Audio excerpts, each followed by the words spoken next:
IVM.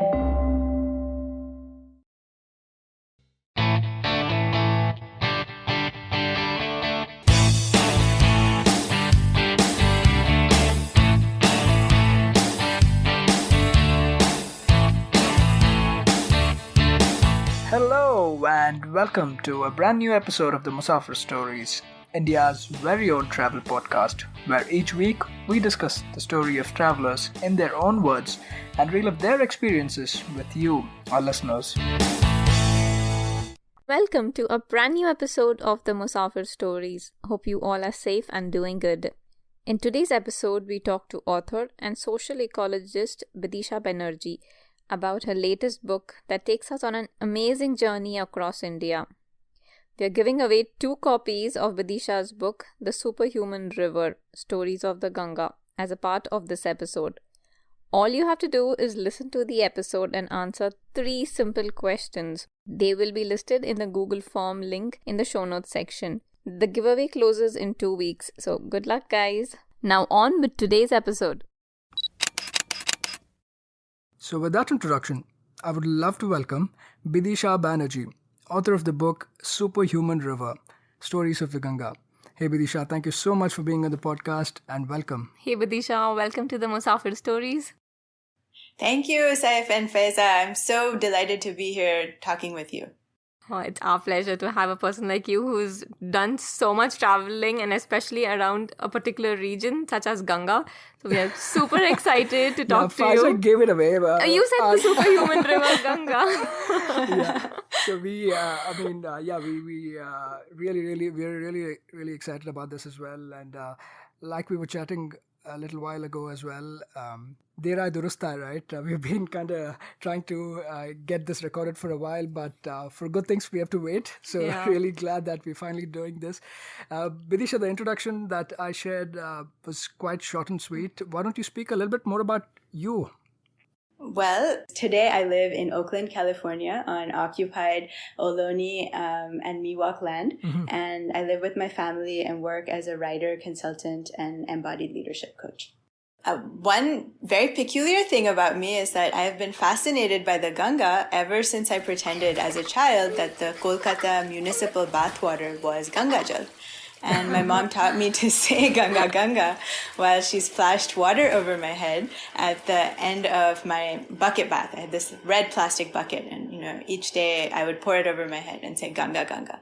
And at that time, I had no idea that this was like this ancient kind of mantra that was used by people throughout the subcontinent to invoke a sense of, just wanting to purify themselves and kind of gesture towards a sense of moksha or salvation or collective liberation that they thought was possible just by treating any water as if it came from Ganga.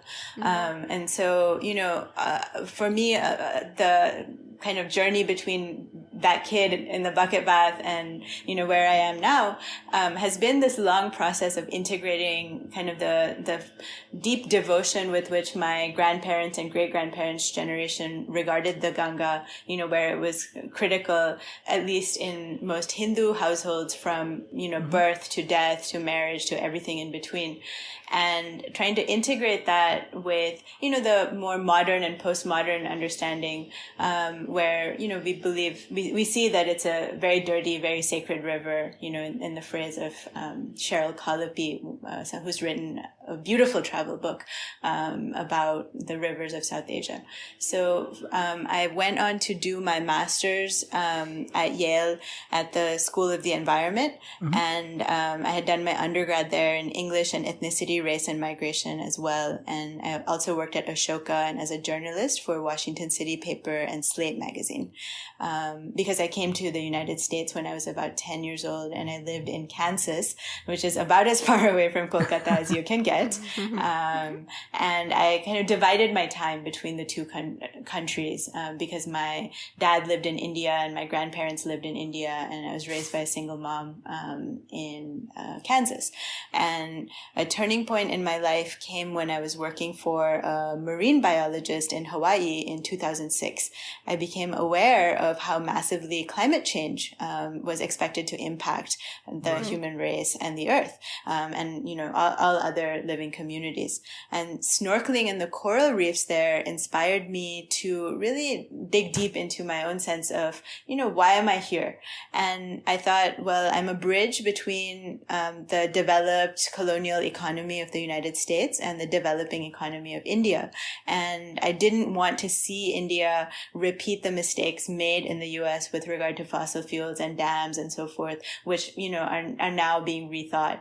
And, back then and I think there still is a lot of discussion about India leapfrogging, over the mistakes made by the Western countries as they industrialized.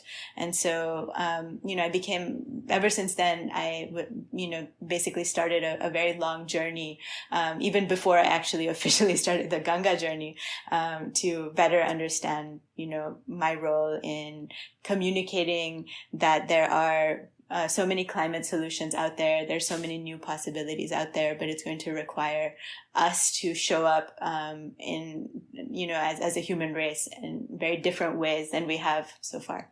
Absolutely. That's really incredible. And kudos to you for taking this up. And also talking a little bit more, you mentioned there about your journey along the Ganga, right? For us, pretty much like Faz and I have been based out of South India for the longest time.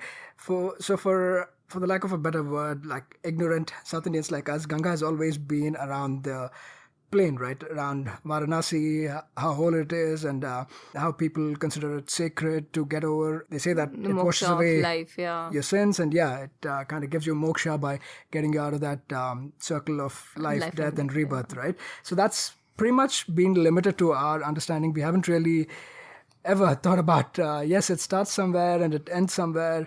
So when did you kind of think about capturing that entire journey, right? And just for context, I think it's about 2,500 kilometers that the journey of the Ganga is from, right? From the source to the sea.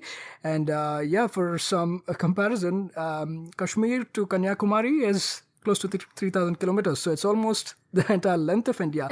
That's the kind of journey and that's the kind of numbers we're speaking of. But when did you, do you set out with that? Was there always there at the back of your mind? Or how did that thought about journeying this whole path that the Ganga goes along and even more getting it into a book, when did that happen? Yeah, that's a great question. Actually, it happened in a flash of inspiration while I was a master's student at the Yale School of the Environment. So for me, I had this flash of inspiration in 2009 that I wanted to do this journey. And I was very fortunate to be in a master's program where I was able to, write a lot of grant proposals and get a lot of support around that. And so I was able to get some initial funding to do this that made me think, oh, this might be possible. And I received mentorship and, I was just feeling wow, I'm on top of the world. But I still realized logistically for me, it was going to be very, very difficult to do this journey. And so it actually ended up, if you count from the moment of inspiration to the time of publication, it took more than 10 years. So in terms of my actual travel time, I spent 2 summers and 2 winters. Well, the first trip was travel to the Gangotri Glacier and Haridwar and Rishikesh and Varanasi. And so that was one summer around 2010. Okay. And then I went back in 2000 around, the sort of winter of 2010-11. And that was when I was able to travel into Bangladesh and parts of West Bengal that are on the border. After that, I actually had a gap of several years. And then in 2015, around 2015, I was able to do journeys to Kanpur, as well as Jhusi, which is a kind of the twin city of Allahabad. And I went back to Varanasi. So, it was kind of iterative. And then I also during that time was able to travel to the Bhagalpur area in Bihar, which is where the Vikramshila Dolphin Sanctuary is located. Yeah. And then I think it was actually on that same trip that I also went to the Sundarbans. So that's it. Yeah, I think it's great that actually you've managed kind of covering off all of the important points in a lifetime, right? I'm sure a lot of us will still be trying to cover it off, even a handful of these places. But just to roughly draw out the journey of the Ganga, right, from source to the sea, could you call out some of the important points along the path that, or even like big cities, important cities that the Ganges passes through? Yes, the Ganga actually, parts of it originate in the glaciers in Tibet. The part of the source I was able to go to, which is often kind of most famous, is the Gangotri Glacier. Right. And comes down through Uttarkashi, which is also this incredible city that I visited, then goes down through Rishikesh and Haridwar, then Kanpur, Allahabad, Varanasi, the plains area, and then Bihar area, West Bengal, and then crosses the border and becomes the Padma and flows through Bangladesh and meets the Brahmaputra.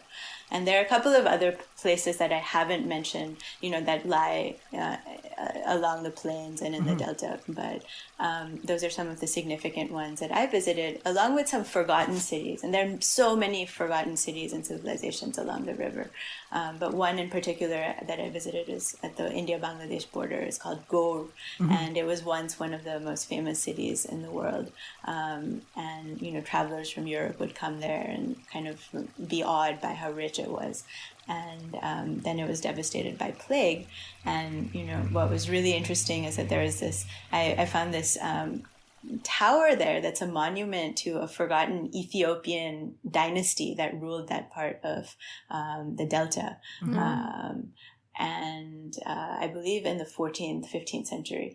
And so, it's called Firoz Minar. And I was just amazed because I feel like, growing up in India, I never knew there were Ethiopian kings, of Bengal. Yeah. Yeah. It's that's why I said it's completely fascinating, especially for an ignorant person like me who was just thinking about the Ganga as, I never used to think in terms of it has a source and it ends somewhere, right? So it was really, really fascinating for me to follow you along on this particular journey and also come across a lot of these brilliant stories, right? That's what adds life into the whole thing and brings that human aspect, like you said, also that you pointed out in the title as well, into this. So really, really looking forward to kind of covering this off. But do you have something? Yeah. So, but Bidisha, when you started off your journey, you said that the first point where, of course, of the Ganga is the Gangotri Glacier. So how did you get there and how excited were you?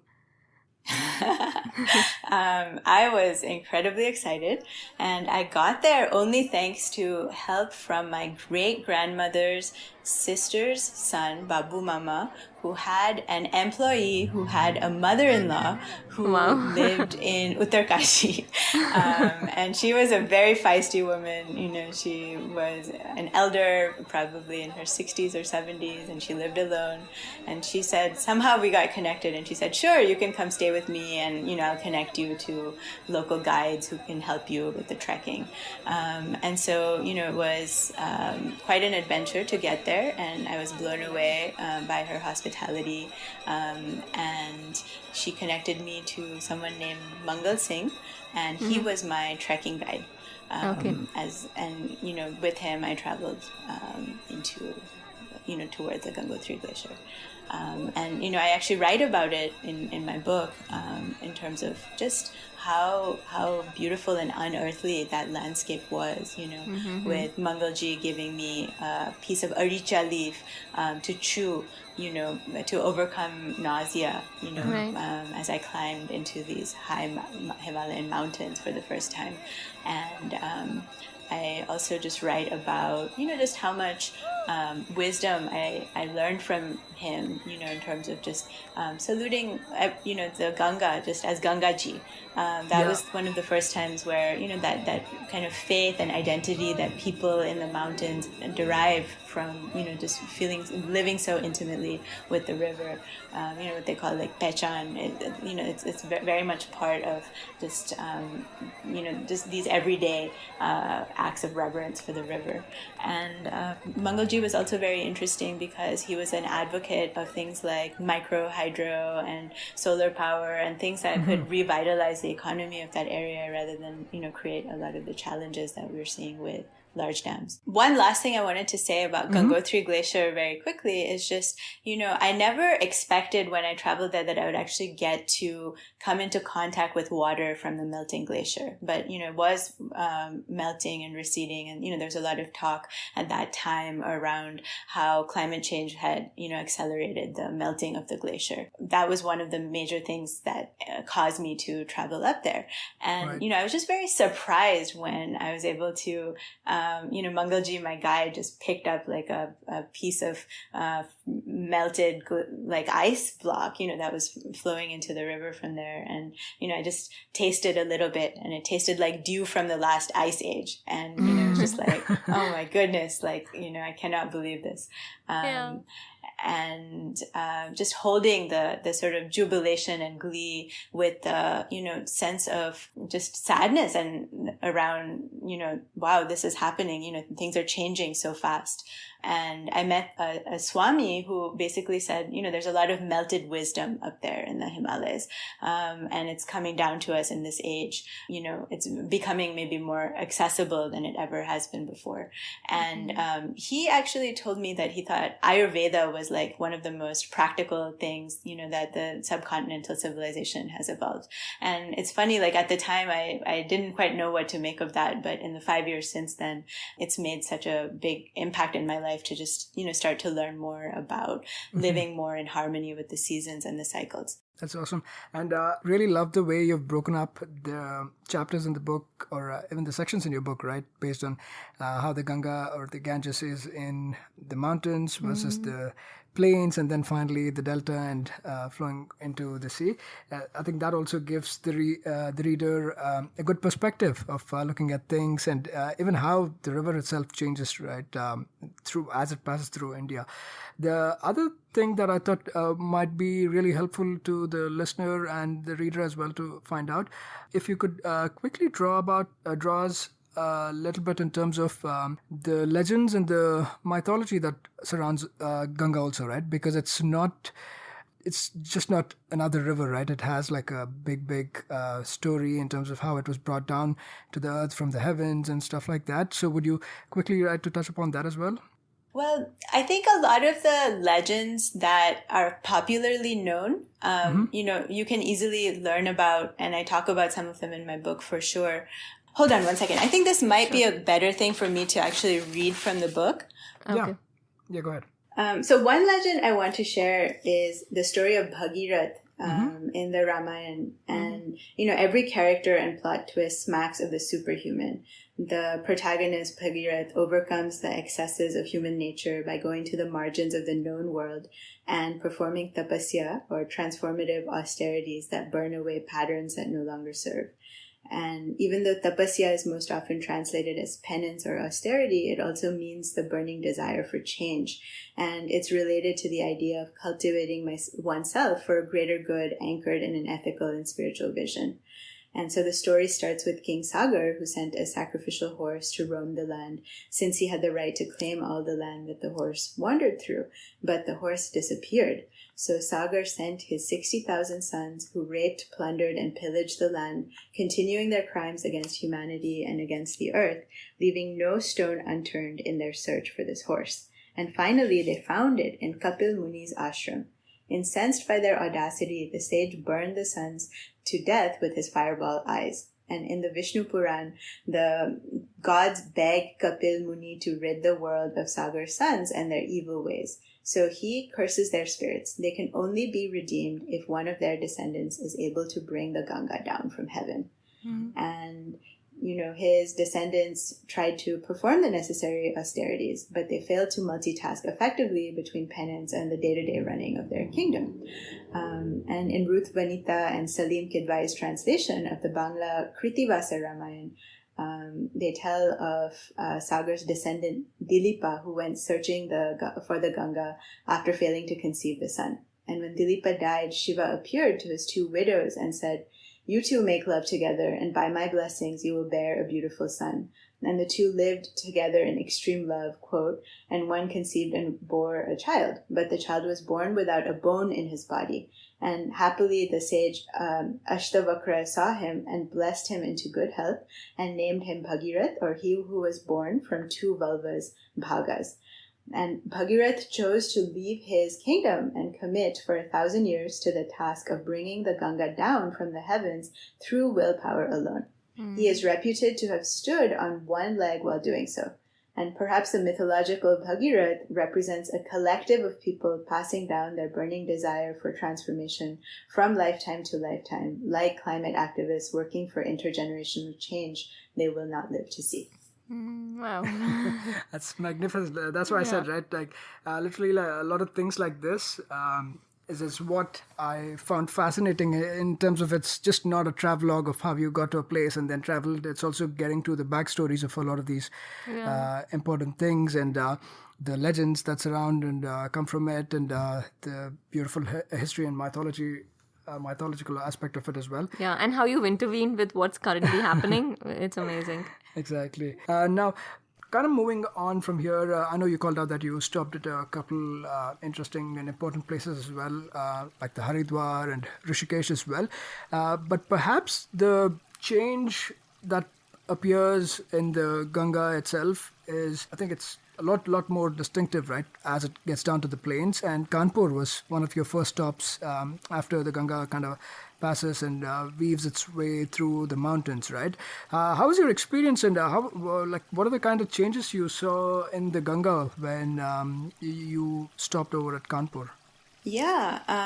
Well, in Kanpur, I was extremely fortunate to have as my companion Rakesh Jaiswal, who is a unsung hero of compassion, who has been working tirelessly to clean the river in Kanpur. And he is a very interesting travel guide because he knows all the the nalas, the sewage canals in and around Kanpur, and it's like he has known them over a long period of time, like decades. And actually, you asked me to address changes to the river. Well, I think this issue of corpses being floated in the river was actually very common in Kanpur in the 80s, and so he just started doing a lot of activism through this group he co-founded, Eco Friends, and they managed to drag more than 100 corpses out of a river in one particular year. And I think that particular challenge is no longer there. So in a way, that's very positive. And another very positive change that I came across in my research and analysis while writing my Kanpur chapter was that actually a lot of the environmental laws brought about by MC Mehta, which are very famous in India, for trying to restrict pollution in the river, were proved by some Georgetown University economists led by Shireen Joshi to have had a very measurably positive impact on human health and mortality indices, like infant mortality and things like that. And so I thought that was amazing, and I feel like things like that are not talked about as much because maybe the history of these environmental laws and changes, can take a long time to understand and document. Now, with that said, I will say Rakeshji actively told me, I have given up hope, right? Because from his perspective, pollution in the river has just gotten worse and worse. One story I want to share from Kanpur was, there was a pujari who tried to feed us Ganga Jal, taken directly from the riverbanks. And I thought that Rakeshji next to me had swallowed it. So I swallowed it too. And then afterwards we went away and I was like, you swallowed it? And he was like, I just pretended to swallow it. And I was like, what? And I was like, oh my God, did I just drink water that, has tuberculosis, toxic waste from all these different industrial polluting, plants and stuff like that. Exactly. So, that was definitely a moment where I was like, okay, so on the one hand, I felt very guided by the spirit of Gangaji. And, it was also just a moment where I realized the river river need like we have to change our stance and our Right. relationship to the river, right? Yeah. The idea of reverence that has been with us for millennia, is no longer enough. I feel that we need to hold reverence, and at the same time, we need to talk about things like, the 27 Uttarakhand High Court that tried to give a legally human status to the river. Right. And that decision was later in 2018 suspended. And I actually think that there's a lot of merit that could come from us as Indians, as people in the Indian diaspora, as anybody who has benefited from the contemplative traditions that arose from the riverbanks, whether it's yoga, meditation, Baul music, the poetry of Kabir, Buddhism. Like anyone who cares about those things, I think, should recognize the Ganga as the sort of place where those traditions originated, in the same way that we recognize, the specific land in France from where champagne comes. Yeah, because I think we somehow forget, because for centuries, I think we've always needed the rivers. And when we're talking about Ganga or any other river, for centuries we've used them. And now I think, I think it's a time. I think it's even a time where the rivers need us now, rather than we of course we need them, but even the rivers do need us, and we need to consider them as. How long are they going to survive with all this? Yeah, because it's sad. Even just going by your feeling of the first drops of water, you drank from the glacier, right? That compared to now, right? Yeah. You feel literally kind of being a little bit on a spot of bother that you actually had the Gangajal in Kanpur, right? It's quite a transformation, right? And it's all come down to us literally as humans, as citizens, kind of abusing the river. Just some numbers to throw into that as well. It's like over 1 billion liters of waste that flow into the river every day, right? I'm not even talking about a month or anything. These are some numbers that you've kind of called out in the book as well. And especially in places like Kanpur, it's over 400 tanneries and textiles and whatnot that let in their waste, right? These are like chemical waste of the highest order, I would say, that goes into the river. And I think the other important thing is also that the amount of people that are dependent, right? If we're just looking at the Gangetic Plain itself, it's close to 500 million people that are kind of affected in some way, form or the other, right? So we have to keep that in mind as well. That's like almost half the population of India.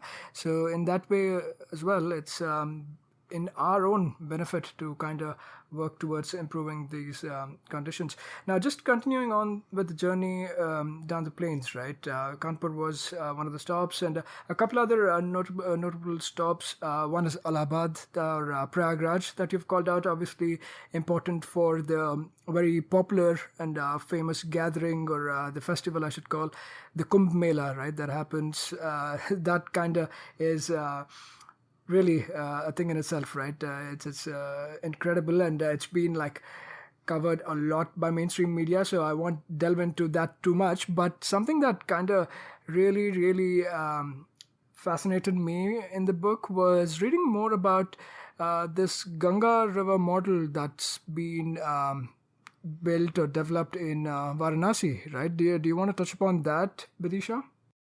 Sure. Thank you for asking. So this is from a section in my book called Pure Bharat mein aisa model nahi hai. There is no model like this in all of India. So the Civil Engineering Department of BHU, Banaras Hindu University, lies inside a vast, spacious, tree-lined campus, Madan Mohan Malviya's most famous legacy. I walked uninvited into the department office and asked to speak with P.K. Singh Dikshit, the ostensible head of the Ganga laboratory. I was told he was away and he was the only one who could grant me access. I had read about it, in a newspaper article, and I was really fascinated. And it was supposed to be a public model, So a master's student informed me that there were no students working in the Ganga laboratory anymore. She was kind enough to give me Singh's mobile number. I tried calling, but there was no response. So far, no surprises. I was about to head back to my hotel when a custodian, whose name I'm withholding, asked me what I was looking for. I want to see the Ganga laboratory, I said. Let me call my friend. He has the keys. In a few moments, a second custodian, who will also remain unnamed, appeared. You want to see the Ganga model? There's nothing to see there now. It looks like a field, he said. I'd really like to see it anyway, I said. "I see. Please wait," he said, and disappeared into a department building. Soon he reappeared, carrying a massive keyring filled with keys. "Please, sit on my scooter," he said. I looked tentatively at my new friend, the first custodian. "Should I go with him?" I asked. My other new friend nodded. I looked the second custodian in the eye and trusted what I saw enough to climb onto his scooter and hold on as he drove a half-kilometer up the road. My new friend sifted through his keyring, found the right key, and after a few agonizing seconds, we were inside the fabled Ganga model. I say inside because, as soon as we entered the spacious tree-lined grounds, we found ourselves standing on a cement path next to a long, straight, white, concrete ditch. It was about 2 feet deep and filled with cracked soil and dry leaves. So this is what a, quote, nearly 280 feet straight, rigid boundary channel, unquote, looked like. This hardly met my expectations for the first and only model of the Ganga in the whole country. So I'll stop there. Yeah. And yeah. It was, for me, it was kind of like coming across a model of the river, and like I said, right, not any other river, but a Ganga. That kind of sounded mind-blowing for me, right? It's. But Bidisha, just for someone who has no idea, what was this project about? Like, what did they aim to do with it? Basically, I read about this model when I read Binay Singh's article about an 80,000 square foot physical scale model of the Ganga. And it was built on the BHU campus actually in 1985, the year before Rajiv Gandhi announced the first Ganga Action Plan. And the model is known as the Ganga Research Center or Ganga Laboratory. Did that answer your question? Yeah. Yeah, it does give a view. But yeah, like I said, right, it's just fascinating that something like this even exists. It's just that a lot of us don't know about it. Another thing that I did not know about the Ganga was these river dolphins, right? And the river dolphin sanctuary even that exists in the Ganga. In Bihar, I understand. Would you like to talk a little bit more about that?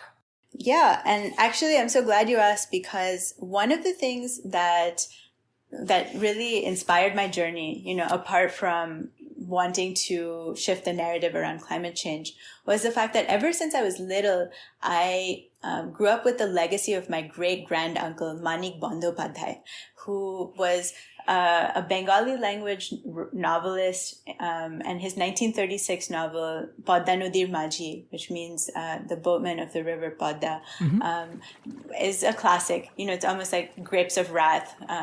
And it came out of his great sense of solidarity with the indigent boatmen and fishermen and their families, living in the India-Bangladesh border and going to settle a purportedly utopian community in the Sundarbans. And it sort of speaks to how hard they worked and sort of how deeply and intimately they knew the river. And so I was always fascinated by the fact that I was related to this person who had had a very difficult life and, died young and, suffered from alcoholism and just went through many struggles. And yet the beauty of his vision, there's a movie actually, and you can easily watch it on YouTube called Podda Nodir Majhi, Boatman of the River Padma, is when I traveled to Bhagalpur, Bihar, I was really surprised to find that I was greeted very, very warmly by this unlikely coalition of scientists and fisher people and boatmen and women who were part of the fishing community, in part because of my ancestor, Manik Bandyopadhyay. They knew his work, and for them it was very much connected to the Ganga Bachao Andolan, which was a popular movement in that part of Bihar throughout the 80s and 90s. Save Ganga insurrection resulted in the end of the exploitative landlord regime, but it was immediately replaced by lax state governance and an equally exploitative mafia. And so I actually was like, we were in fear of the fishing mafia when we were traveling by boat in the Vikramshila Dolphin Sanctuary. And, the scientists and fishermen were like actively being looted and and sort of like held, at gunpoint or, things like that, like as a very regular occurrence. So I was really surprised by that. And I was moved by the dedication of this coalition of scientists, naturalists, fishermen who live in such close proximity to the water and the river dolphin. So I actually sighted many river dolphins, which was a lifelong aspiration of mine. And it kind of was heartbreaking for me because, I knew about, the Chinese river dolphin, the Yangtze, and how it went extinct after 30 years of environmentalists and bureaucrats talking about how it was going to go extinct. And so just, witnessing this incredible creature, the river dolphin, it gave me the sense of like, wondering, like, is it possible to for India to write a different future, in which the river dolphin does not go extinct in our lifetimes, and the National Waterways Act of 2016 does not come to bear as planned, because if it were implemented as planned, it would lead to barges, to the river being dredged, so that barges carrying coal could move slightly more efficiently. Yeah, and it was also heartening to see, like you said, right, how the local kind of coalitions or the unusual coalitions that are being formed between, say, scientists and fishermen folk and the locals there, that's still heartening, right? Because Yes. we're living in an age where it's literally like dog-eat-dog kind of thing, so people barely think beyond profits and beyond livelihoods, right? And in such a day and age, like these coalitions are being formed to protect an endangered species like the Ganga River dolphin. That's really heartwarming to see. Yes, I was definitely very inspired by Dr. Sunil Chaudhary and Dr. Nishiket Kelkar, who are two of the people that I talked to at length about kind of the future of the Ganga River dolphin, as well as, I'm sorry, I can't actually share his name, but the boatman who helped me a lot in terms of just being on the river. And, there was a real sense of discovery that was possible as a result of my visit there.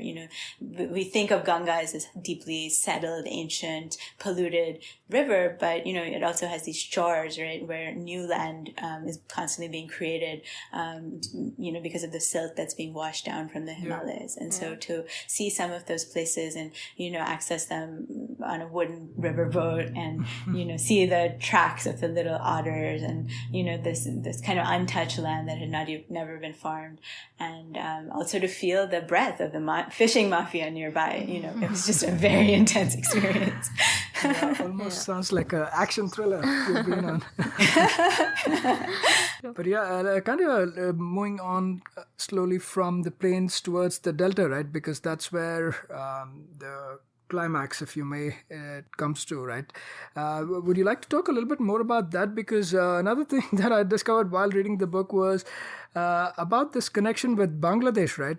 Again, pardon my ignorance for this, but I always thought that the Ganga is limited to India and flows within India to the Bay of Bengal. But would you like to share your experiences kind of discovering and finding out more about how it branches off into Bangladesh as well?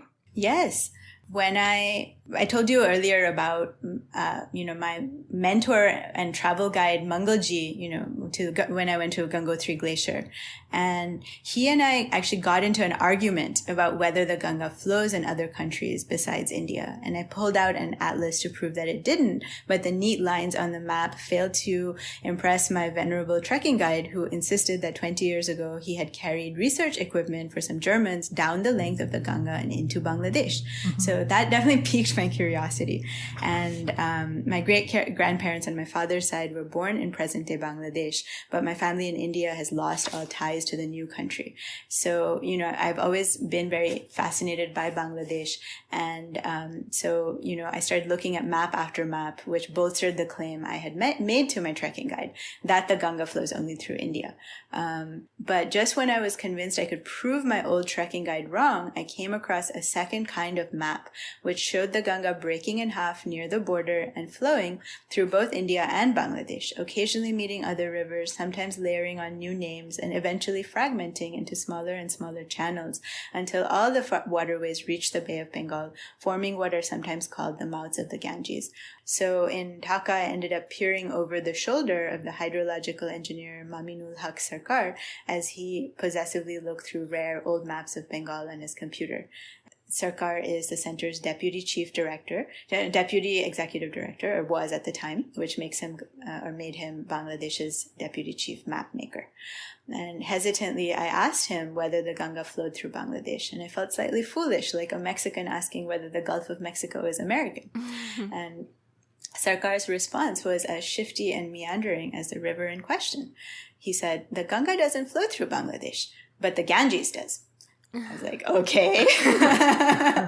He explained that technical literature uses Ganges for the stretch of river between the village of Khejurtala in West Bengal near the Bangladeshi border to Aricha, about 72 kilometers inside Bangladesh.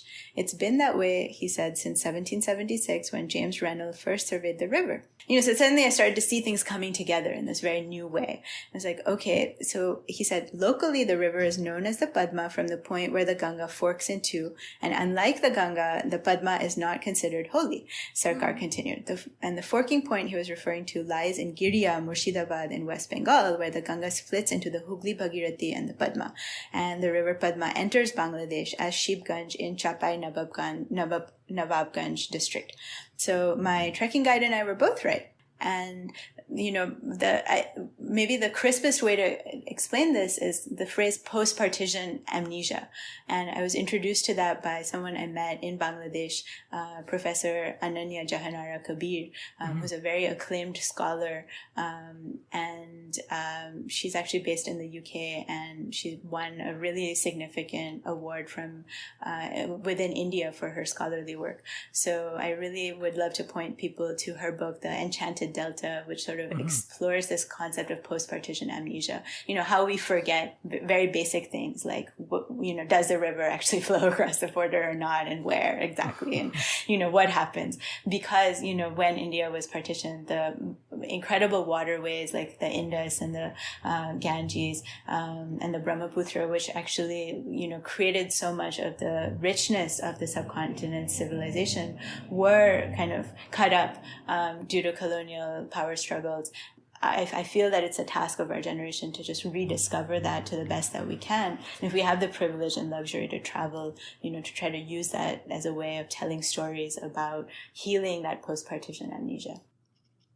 Yeah, absolutely. I think you can draw borders, but you can't really hold back like rivers, right? Yeah. For example, you can't really hold back and constrict them to the borders. So yeah, that chapter was also quite eye-opening in the sense that how that pursuit of the Ganges, it took you across the border into Bangladesh as well. So really enjoyed reading that. So slowly getting back into India, right, after this journey on one of the final legs before it gets into the Bay of Bengal is this, I don't know, it's a complete ecological system of itself, right? The Sundarbans, like we call them.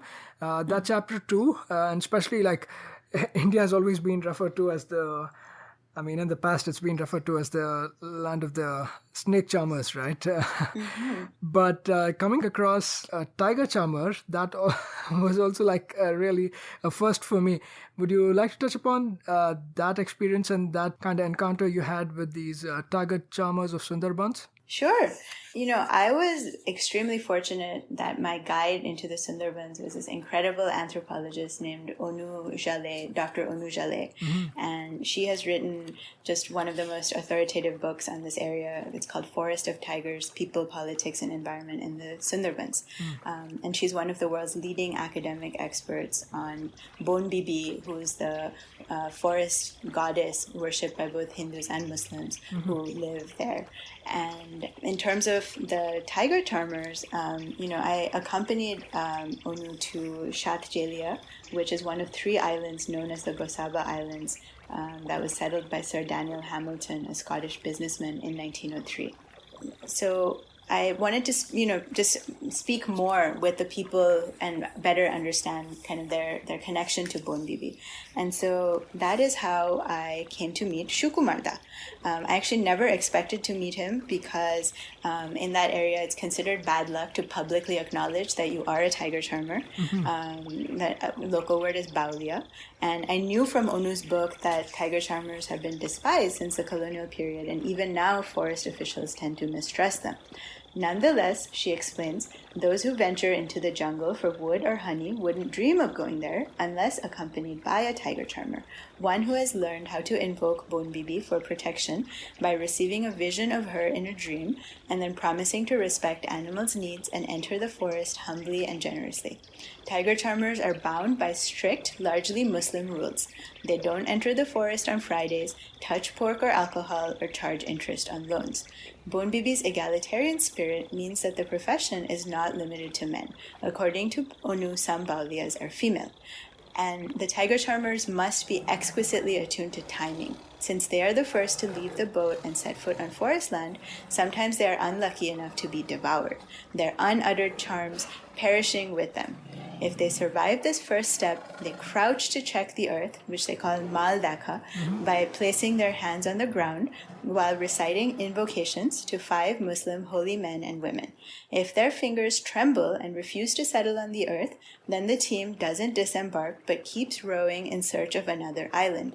If their hands touch the earth calmly and they sense that it is a good time to enter, they tie a piece of earth to their bodies and their protection spell begins. When the workers are done with their tasks and have safely returned to the boat, the tiger charmer crouches again to break the spell, unties the piece of earth, and returns it to the earth to the island, at which point the island's inhabitants resume their normal, uncharmed life. One tiger charmer told Onu, "We crouch on the ground to ask for forgiveness from the forest and its inhabitants for barging in on them and upsetting their routine by the charms that we use." And so I could go on and tell you a bit more about Shukumarda, but I just wanted to pause and see how this is feeling. Yeah, no, like I said when I started asking you about this, right, about this question as well, I've never really come across anything as such as a tiger charmer. So even getting to know about it, obviously, like you could argue in terms of the scientific element to this, there's probably not much, but just in terms of the belief and how they think and what they even do, right, and the kinds of risk they undertake in accompanying these other men to the Sundarbans, that was like really fascinating. So I thought it might be good to quickly touch upon the tiger charmers of the Sundarbans as well. Yeah. Yes. And, one thing I'd love to just say in response, Saif, is, you said scientifically there's probably not much to what they do. I would argue that there is kind of an ancient embodied wisdom that's kind of like a felt sense of connecting deeply to one's own body, the collective body of the people one is trying to protect, and the body of the landscape. And so, it's something pre-verbal. It involves just being close to one's sensation. And being able to just touch the ground and, listen very deeply to one's intuition.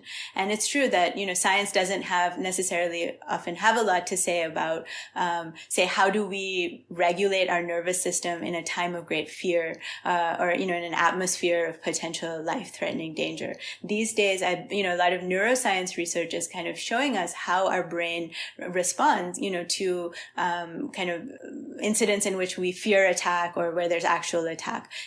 How we kind of switch from the parasympathetic to sympathetic nervous system and so forth. And it's also showing us how we co-regulate, how the environment helps to regulate our brains into a more calm and peaceful state. And, that type of regulation we can then bring to the others in our team or in our group. So I would argue that there is something very, for lack of a better word, primitive in this wisdom and intelligence that goes long before science, just touching the earth and knowing, are we safe or not safe, just feeling and sensing into that larger earth body. And I would argue, in this age of climate change and COVID where, everything is so uncertain and we constantly feel like, wow, there might be some kind of threat.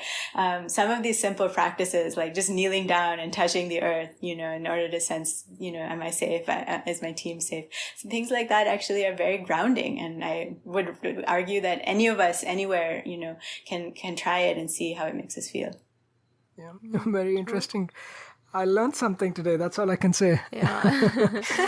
So you keep learning new things, and it's just great to kind of come across these, and more than anything, just these stories, right? Just the way the locals are, their practices, the things they believe in, the things that kind of they look up to. Just their local beliefs also, right? All of those things, I think they're beautifully encapsulated in this story, in this book. And unfortunately not something that we can completely capture in our long podcast or whatever it is.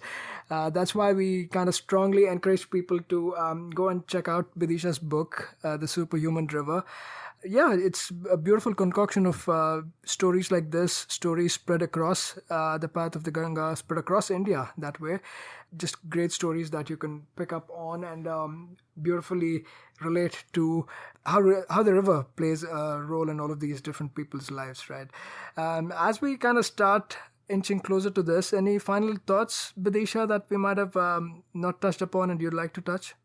Yes, I have a few final thoughts, and thank you. You guys have done such an incredible job, and I just really want to commend you for allowing me to talk your ear off. And you've asked such great questions. I just really appreciate it. I guess the other thing I wanted to share is just how grateful I am to the countless people who supported me to make this project possible, from funders to just ordinary people, in Bangladesh, in India, and rich people, poor people. They just welcomed me into their homes and told me their stories. And, I just felt like just so fortunate to be able to talk to people from almost like every different variety and walk of life. And then the last thing I want to say is, there's a very deep spiritual significance with the Ganga kind of being the place where the ashes of those of us who are Hindu, our ancestors, are floating, right? And I feel that in a sense, we are losing contact with that because the river has been so unswimmable, for such a long time. And I think that as a result, a lot of generational, civilizational, wisdom that we had around just how to be with dying, how to be with the possibility of death, is falling away. And so I would just like to say how much it impacted me to, be inspired by the Ganga to really face death and, just think about my own death, civilizational death, societal death, and collapse. And those things used to scare me. And, as a result of having done this journey, I actually feel much more empowered to just be present in the face of these incredibly difficult, challenging things. Finally, I'm just getting to this, but I feel like this idea of securing legally human status for the Ganga will help us endure the coming century of climate change. It's a really important, big idea I want to communicate. And I don't know how to make that happen. I'm just one person. And so for any reader or listeners who have ideas, I'd love for you to connect with me and share your thoughts and your vision for, the ways in which Ganga has inspired you, or you wish that it could inspire you, or any possibilities you see around hope and change in the future.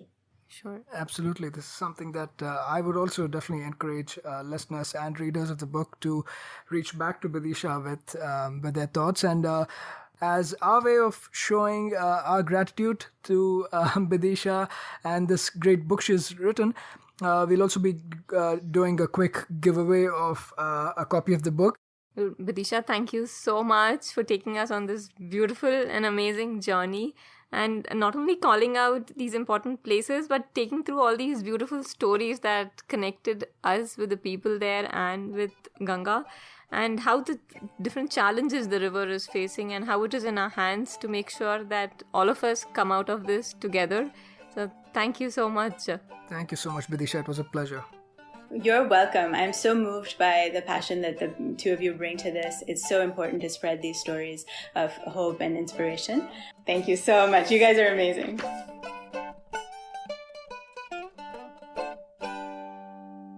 That was yet another great episode of the Musafir Stories.